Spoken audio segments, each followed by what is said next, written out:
Colega ortodontista, sabe aquele caso que chega no seu consultório que te deixa em dúvida se aquele é o momento de fazer uma disjunção palatina, se aquele é o momento de fazer uma intervenção, mesmo que seja com avanço de mandíbula? Aquele paciente que está ali entre os 7 e 8 anos de idade, você olha e não acha aquela maxila tão atrésica e fica na dúvida se vale a pena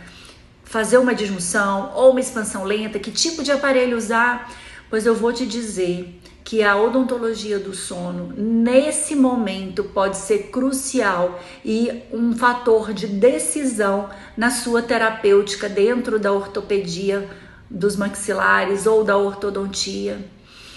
Avaliar o sono da criança vai mudar o seu planejamento.